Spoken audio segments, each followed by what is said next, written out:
Porque no solo de pan vive el hombre, sino de toda palabra que sale de la boca de Dios. Esta es una declaración de Jesucristo en la que creemos de todo corazón. Por eso, por esta razón, nos encontramos todos los días buscando ser reavivados por su palabra. Hoy nos detenemos en el capítulo 4 del libro de Hebreos y lo hacemos pidiendo la bendición de Dios. Señor, cerramos los ojos, abrimos el corazón y te pedimos que abras nuestra mente para que podamos entender tu mensaje y también aplicarlo a nuestra vida. Lo pedimos, lo agradecemos en el nombre de Jesús.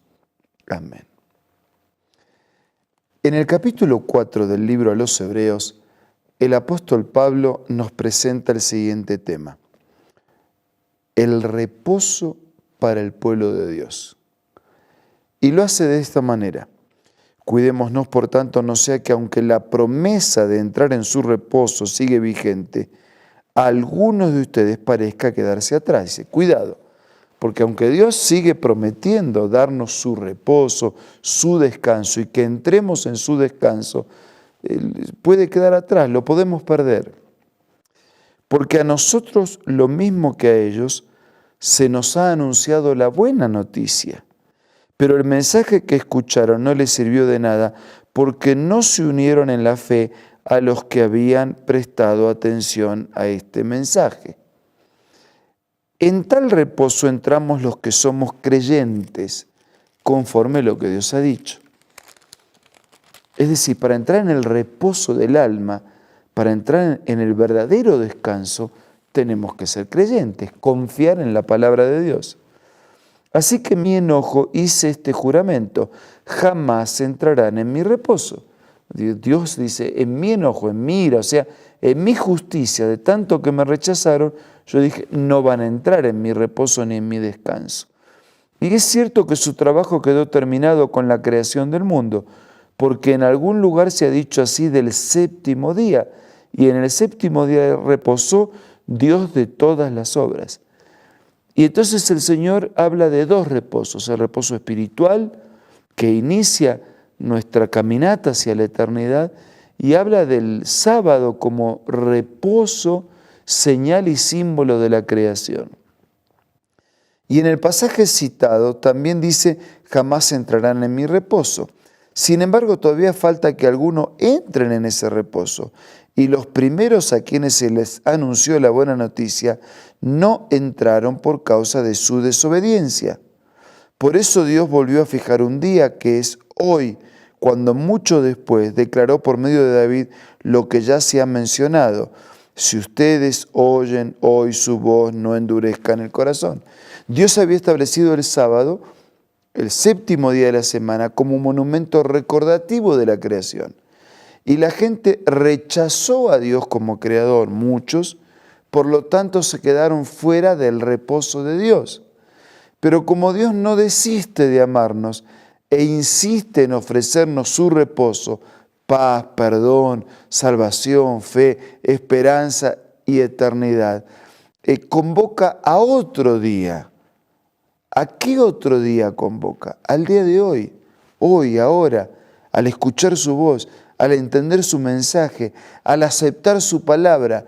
Hoy es un día de salvación. Por eso insiste el Señor: si ustedes oyen su voz hoy, no endurezcan el corazón. Si Josué les hubiera dado el reposo, Dios no habría hablado posteriormente de otro día.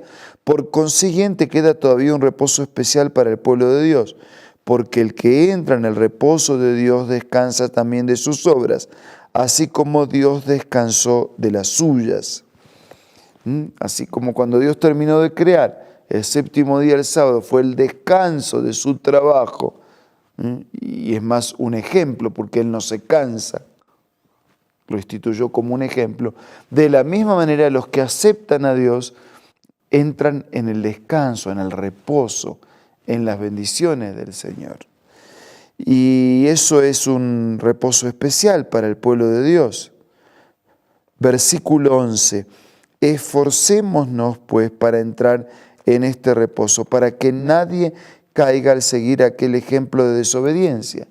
Dice, ya pasó en el pueblo de Israel, en el desierto, ya pasó en el pasado, desobedecieron y perdieron el reposo de Dios. Y habla de Josué. Tomando el original, se puede traducir Josué o Jesús. En el español es la misma raíz. Josué, igual que Moisés, fue usado por Dios para liberar y para llevar finalmente al pueblo, Josué, al reposo y a la tierra prometida. Y Jesús fue enviado por Dios el Padre para sacarnos de este desierto de pecado y llevarnos definitivamente al descanso y al reposo eterno. Ciertamente, versículo 12, la palabra de Dios es viva y poderosa y más cortante que cualquier espada de dos filos, penetra hasta lo más profundo del alma y del espíritu, hasta la médula de los huesos, juzga los pensamientos y las intenciones del corazón. La Biblia, la palabra de Dios es como una espada de dos filos. ¿Por qué dos filos? Porque con un filo corta para salvación y con el otro corta para perdición. Si nosotros aceptamos y permitimos que la palabra de Dios corte para salvación, para perdón, para desterrar lo malo, para desterrar el pecado, para dejar atrás un estilo de vida equivocada, el corte es para salvación.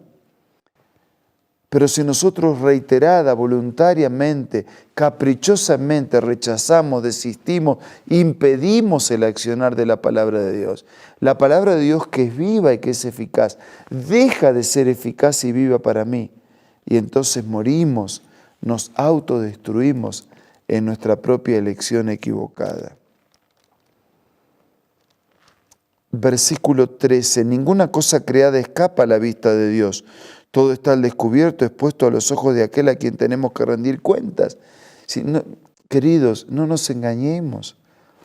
Usted puede engañar a su esposa, a su hijo, a su patrón, a su empleado, pero no puede engañar a Dios en ningún momento. En realidad, lo único, lo bueno que podemos hacer es reconocer si estamos mal y permitir que Dios actúe. Y Dios va a actuar, va a transformar, va a curar, va a sanar, va a perdonar, va a darnos una nueva oportunidad. Versículo 14. Por lo tanto, ya que en Jesús, el Hijo de Dios, tenemos un gran sumo sacerdote que ha atravesado los cielos, aferrémonos a la fe que profesamos. Dice San Pablo, la fe no es optativa, no es incidental, no es ocasional. Hay que aferrarse con todas las fuerzas, con todas las ganas, con toda la convicción.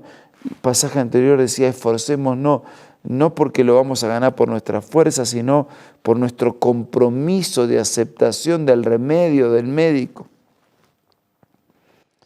Aferrémonos a la fe que profesamos, porque no tenemos un sumo sacerdote incapaz de compadecerse de nuestras debilidades, sino uno que ha sido tentado en todo, de la misma manera que nosotros, aunque sin pecado. Tenemos un puente, tenemos un Dios que se hizo hombre, tenemos un hombre que fue Dios, que nunca dejó de ser Dios, que no usó la divinidad en beneficio propio y que por ser Dios y por vivir como hombre se transforma en un sumo sacerdote, en un puente que une el cielo con la tierra, el creador con la criatura, en un puente que nos rescata del abismo para colocarnos otra vez en lo alto, donde mora el Dios Altísimo y proveer para nosotros la fe y la esperanza de eternidad. Por eso dice que Él es diferente, es como nosotros, pero no cayó en el pecado como nosotros. Y por ser Dios y por no tener pecado, ocupa nuestro lugar, paga el precio de nuestro pecado, intercede por nosotros y abre un camino de salvación y de eternidad. Por eso, ante todo esto, Pablo contundentemente dice, versículo 16, acerquémonos confiadamente al trono de la gracia para recibir misericordia y hallar la gracia que nos ayude en el momento que más lo necesitamos.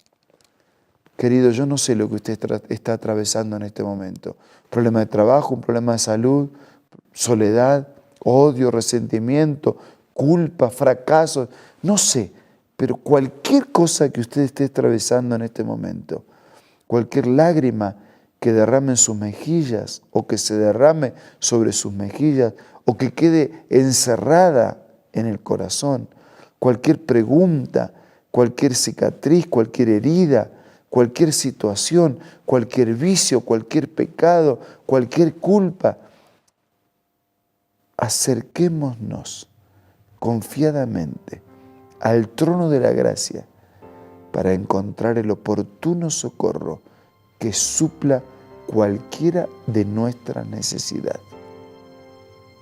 Yo quiero hacerlo y lo voy a hacer ahora. ¿Y usted? Vamos a hablar con Dios a través de la oración.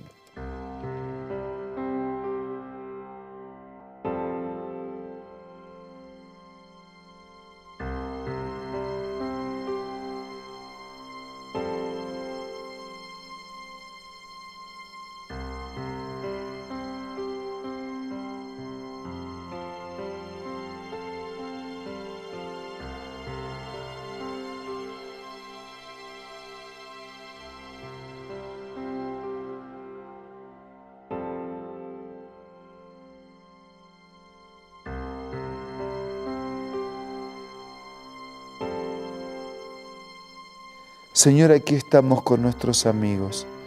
No nos conocemos todos, pero todos tenemos algo en nuestro corazón para que lo cuides, una pregunta para que respondas, un problema para que lo cambies en solución, una culpa para que la transformes en paz, un sueño para que la hagas realidad. Señor, nos acercamos con confianza a tu trono, en la seguridad que no saldremos con las manos vacías. Llena nuestras manos, llena nuestras vidas, de cada uno y de todos nosotros. Te lo pido y te lo agradezco en el nombre de Jesús. Amén.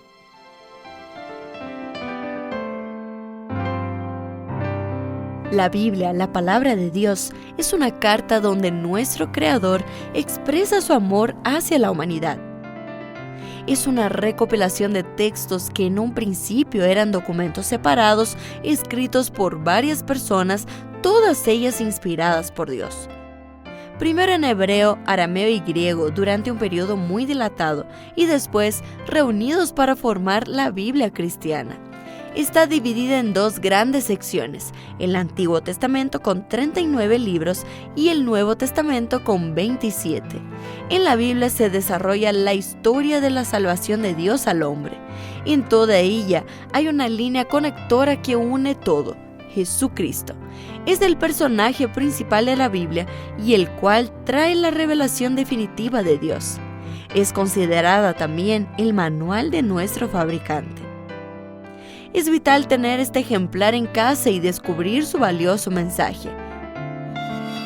Busca también en tu App Store o Play Store y encontrarás varias opciones.